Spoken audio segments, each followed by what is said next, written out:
Hello everyone, welcome to Faith Gateway Africa. Today we are examining the topic, the Bible. Christians all over the world have a document that they resort to for direction and for teaching. But what particularly is this document about? We call it the Bible. In the Koine Greek, it is called ta Biblia, which is the books, basically the books. Let's have a little history around it. In the 2nd century of the church, there was a church father, an early Christian scholar called Marcion, and he was a son to the bishop of Pontus, that's modern day Turkey. And early church fathers such as Justin Martyr, such as Irenaeus, such as Tertullian, they all spoke about Marcion in a negative light. They saw him as a heretic because of some of the doctrines he espoused. So he espoused doctrines that were not consistent or were inconsistent with the total revelation of God in Jesus Christ in Scripture. So what did Marcion actually do? Marcion subscribed to the teaching on Gnosticism. And Gnosticism was one of the deadliest plagues that plagued the early church from the 1st century of the church to the 3rd century of the church. Gnosticism taught that the God of the Old Testament was different from the God of the New Testament. And that the God of the Old Testament, who they called Demiurge, was an evil God that captured or locked up the souls of men in this earthly realm. And that these souls of men need a special kind of knowledge to be liberated from this world. Since Marcion subscribed to the teaching on Gnosticism, he also believed that the God of the Old Testament was different from the God of the New Testament, and that the God of the Old Testament was a wicked God. So he compiled his own canon. Here, canon means, from the Greek, it means measuring rod. The standard that certain books that were written must be met in order to be included into the general books that we now have as the Bible. When the early church saw that Marcion was garnering a lot of following through his teaching, his heretic teaching, they decided at the Council of Carthage, present-day Tunisia, to have their own canon or Bible that will lead the church moving forward. It was at the Council of Carthage that the Protestant canon was compiled in AD 397. During this time, there were many other books that competed for the attention of the Christian canon, at least the Protestant canon. These books are divided into 3 main books.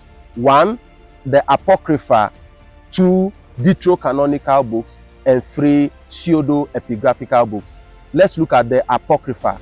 Apocrypha is from 2 Greek words. 1, which is apo, which means from or away from, and 2, which is crypte. And crypte can mean a vault, or it can mean something that is hidden, right? So they are also referred to as generally as hidden books.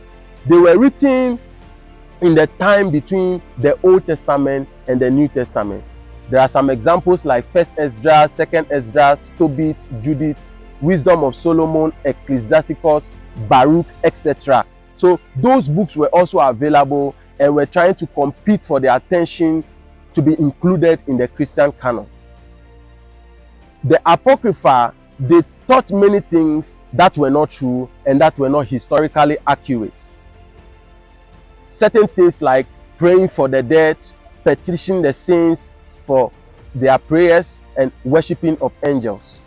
What about pseudo-epigraphical books? Pseudo-epigraphical is from 2 Greek words, pseudo, which is the first part, which means false, and epigraphein, which means to inscribe. So it simply means to falsely write. They are books that attempt to imitate Scripture but are written under false names.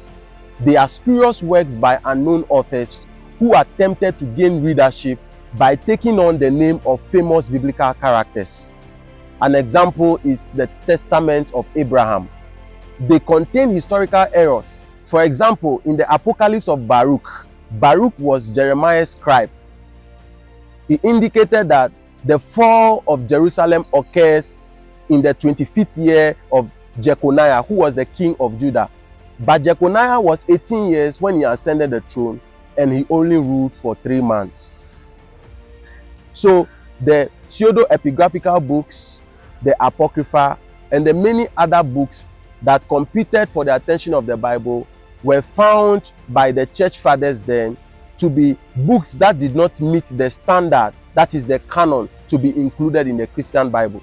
Now, there were so many rules that they looked at, rules in canonization, rules they looked at to qualify or disqualify a book from entering the Christian Bible. One, is the book written by any apostle or the disciples of any apostle? Does it have the signet of authority from an apostle of Jesus Christ? That is the apostolicity of the book. There were other things. Was the book inspired? Was the book generally accepted as the standard guiding principle for the use of the Christian population, amongst many other things that they looked at in considering which book should qualify to be added to the Bible or not? At the end of the Council of Carthage, Protestants now agreed that they would have 39 books in the Old Testament and 27 books in the New Testament.